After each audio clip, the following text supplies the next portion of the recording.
been obsessed with a concept for 50 years, and it's really determined everything I've done in business and academically. And since in the material I sent you, I don't know, Ron, if you can access that for a moment, about telling stories, it's the question. But I will refer to things that I've sent you, and it may not be necessary to go through it today. But basically, what I have perceived and believe is my fiction. And I believe it so strongly that it dominates my life, but I have to remind myself continuously it's fiction. And in fact, I believe it should be presented as fiction, and this is why I asked you all to come and see if I can, in a short time, share with you what it is. Now, Ron, just read. And we can see, as it says there, scientists were taught to stick to facts rather than tell stories. However, facts on their own are just facts, collections of information that on their own don't come together into a large whole, or one that tells us something new about the world. To convey that bigger picture, the importance of these facts and the new ideas or conclusions we can draw from these facts, we need to tell a story. Now, I won't go on reading the whole thing. You have this material if you ever want to go back to it. You know this yourself. But I'm going to tell you a bit about my story, with apologies to those of you who've heard it a number of times. And in telling you my story, it will lead into what the major point is here. And I think I'll mention, I'd like to read something to you. I'm a psychologist by name, and perhaps by qualification, but not by practice in the terms of being a clinical psychologist and not perhaps a research psychologist. I qualify as a psychologist. I perhaps am an independent scholar. Fortunately for me, I didn't go down the normal route, and that gave me perceptions. And I'm going to tell you some of my story that led into this. But in the field of psychology, we're completely dependent upon statistics. Our field is dependent upon statistics. And that bothered me materially. So I think I'll start and tell you a bit about myself and how it led into it. But our goal today is the creation of a story that very much parallels Abbott's Flatland, but is more in keeping with what's going on today. And I believe there is a real opportunity not only for a theme that may not exist in science fiction, and this I say out of ignorance because I'm really not that familiar with the genre. But I think I could not find anything, and certainly it's not known among lay people, of anything that embodies the theme I have in mind that in any way comes close to Abbott's Flatland and Plato's allegory of the cave. And I believe that what we have to do is start with children with regard to this concept and what the relevance is. But it's really quite, in some respects, it's quite disturbing because it destroys your self-picture, and it's also paradoxical. I'm going to read you an excerpt, and then I'll go back to my story. Here's a book that came out not too long ago. It's called Causality in Crisis: Statistical Methods in the Search for Causal Knowledge in the Social Sciences. The problem we have is that our general belief in science is deterministic. But when you have complex systems, causality in the normal sense of the word goes out the window. If you said, what caused that? In other words, this sun is a sphere. What caused that? We don't have an answer. If we have a complex system, and you have today, and you ask what caused the earthquake in Japan, we don't have answers. We are raised with causality. But we, in fact, as in flatland, we do not have a word for the opposite of causality. And by the way, if you disagree with me, please come in at any time.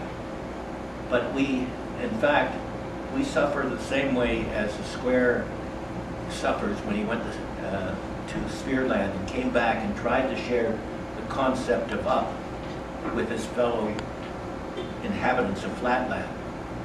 What's up? Without exposing the people of flatland to sphere land, the word is meaningless. We live in a land that's dominated by causality. In fact, if it isn't there, we invent it.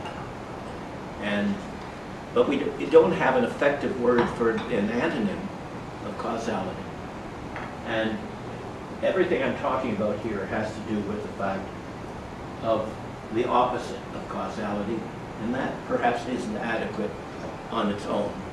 And I'll just read an excerpt from this book that may help set the scene.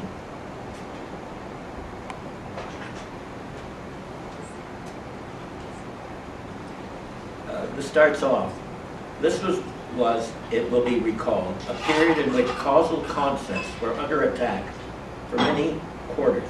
Ernest Mach in physics, Bernard Russell in philosophy, Carl Pearson himself, one of the founding fathers of statistics, each argued that ordinary causal discourse was intrinsically unscientific, representing a legacy of disreputable metaphysics, if not of sheer mysticism, as Russell, in his inimitable way, was to put it. The reason why physics has ceased to look for causes is that, in fact, there are no such things. The law of causality, I believe, like much that passes muster among philosophers, is a relic of bygone age, surviving like the monarchy only because it is erroneously supposed to do no harm. And this goes on in that manner, and he said that in about 1908, 1907. Have any of you come across in your own lives this criticism of causality?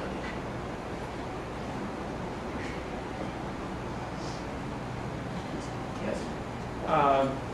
Not so much a criticism of it, but its limitations, for certain. I was about to say the same thing. I've experienced lots of instances where causality doesn't apply, to the point where I tend to think of causality as a very simple model for very simple interactions, but I don't expect it to explain complex things. Especially complex things involving people. Yeah, well, definitely, yeah. But even in the physical world, even the scientific world, an article I handed to Burke, and it was very timely reading the material last night. Within the past few weeks, I'd come across a link to a New York article about how scientific research, a lot of medical research, scientific method is not really valid because there are tests that are, and research experiments that are repeated over and over and over again and have this huge statistical validity, apparently. And then over time, the experiments are less and less amenable of repetition, to the point where you can't get the same results for the same experiment a year or 10 years down the road, no matter how hard you try. And I see all sorts of that kind of thing in technology as well. In fact, even in troubleshooting circuits that I'm designing, that kind of thing happens. Sometimes I think I'm crazy, but no, things change, and it's very weird. The extreme dependence, it is, I think, culturally related, because there's a fair amount of evidence other cultures are not as heavily reliant on the concept of cause and effect as we are. In Japanese literature, for instance, it's just not there. Yes, this is another thing that, certainly from my own standpoint, raised in a protected environment, really, and not familiar with what's going on in India, Japan, and such. I think this would add greatly to what we're talking about here. I'm insular, but I agree with what you're saying, but it is shattering if you are a psychologist. the question that really troubled me most is, how do you know? And this is what I would ask my professors continuously. And they would avoid the answer to that question. But if I'm going to be a student of human behavior, how can I say anything with any degree of confidence? Well, of course, when I went into psychology, I didn't know it had anything to do with statistics. And I think naively many people who do go into psychology go in for the wrong motivation. They think they can help people. But if you're going to help people, you better have valid information that you can apply. So I think, not to deride my field too much, but I think it's very much like the emperor's clothes. And if the clinician gives you advice, ask him for the source, and then ask him what's the clinical significance, what's the statistical significance. You'll lose him. It doesn't matter if he's a psychiatrist or who he is, which doesn't really speak well, because all of us need help. But I was about to say, in therapeutic psychology, there's a saying, it works until it doesn't work, which really speaks to that phenomenon. If you're a practicing therapist, then there is no fixed approach. There is whatever works, and it's very much ad hoc. Yes, but it's also scary. What's this person doing to you? Well, when I became really quite intrigued with psychology, and one of my researches had to do with establishing the validity of a Freudian hypothesis, and we used animals as a comparison. And in my thesis, or my research, was on the hoarding behavior of rats. And I thought, goodness gracious, and I became intrigued with the hoarding behavior of rats. And I became scared, because I could have spent the rest of my life with a great deal of interest studying the hoarding behavior of rats. This really frightened me.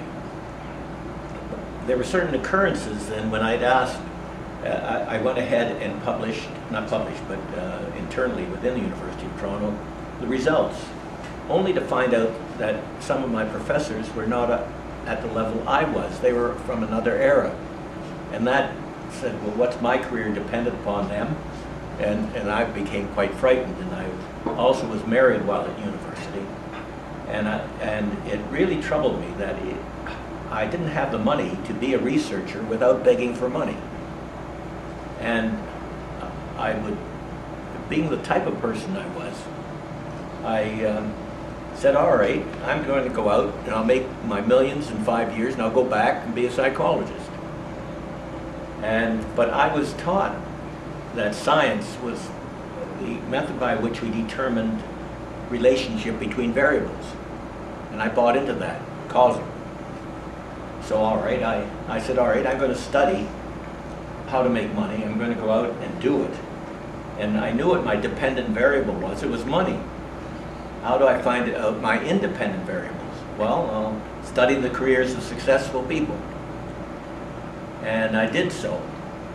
And the story's a bit too long, but I came to the conclusion that the whole thing was just the money business was one big gambling casino. And that the people who truly make the money are the people who own the house. Who are they? The government, the banks, the insurance companies, anyone who can skim off the top.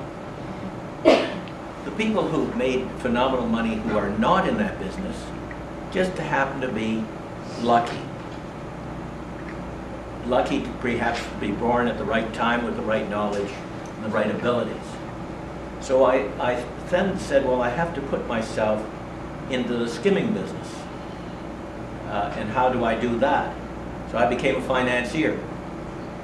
And I haven't got time to go into all the story, but concurrently with being lucky and being a financial intermediary, luckily for me, the work in the random walk in the stock market was growing up concurrently. And so I had what